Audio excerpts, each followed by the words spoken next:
Bonjour à tous, bienvenue dans notre immersion dans les personnages de notre histoire. Et aujourd'hui, les amis, David, Melech Israël, Chai, Chai, Vekaya. Vous la connaissez cette chanson? Mais dites-moi, pourquoi David a-t-il reçu ce kavod que pendant toutes les générations, pendant 3000 ans, on chante David, Melech Israël, Chai, Chai, Vekayam? Il y en a eu d'autres des rois sympathiques. Et pourtant, j'ai jamais entendu de chanson Shaoul, Melech Israël. Non, Chizkiya ou Melech. Non, je n'ai pas entendu. David, Makara. Pourquoi David, c'est David? Eh bien, les amis, vous savez quoi? Je vais laisser quelqu'un d'autre en parler. Il y a un homme, il s'appelle Neil Armstrong. Vous le connaissez, bien sûr. Il a sorti sa phrase. C'est un petit pas pour l'homme, mais un pas de géant pour l'humanité. Belle phrase, j'avoue, bien trouvé.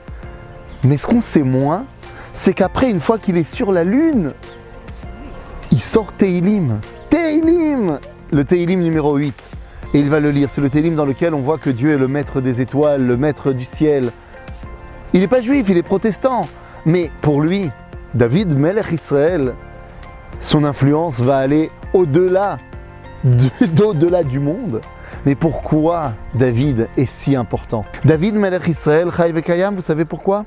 Parce que David, lorsqu'il faute, il ne dit pas « ouais, mais peut-être que… » L'histoire de David et Bathsheba est terrible.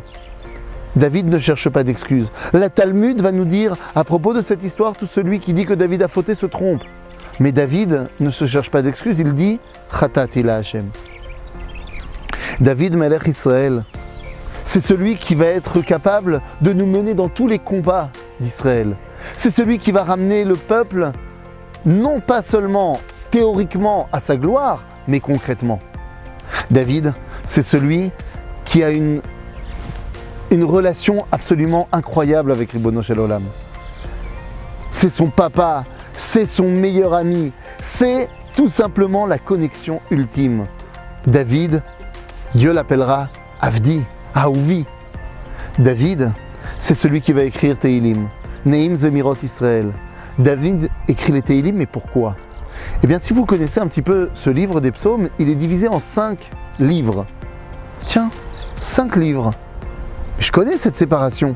Nachon, Yesh Chamisha Chumshe Torah, les 5 livres de la Torah, et 5 livres de Tehillim. En d'autres termes, les Tehillim de David, c'est la réponse aux 5 livres de la Torah d'Akadosh Baruch Hu. En d'autres termes, David, Melech Israël, est en train de terminer la boucle entre le dévoilement du haut vers le bas et la réponse du bas vers le haut. Et vous comprenez pourquoi David, eh bien tout simplement, demandera la permission de finaliser son idéologie et de construire le Beth Amikdash. Dieu lui dira, non, c'est pas toi qui vas le faire, mais ne t'inquiète pas, ça restera dans la famille.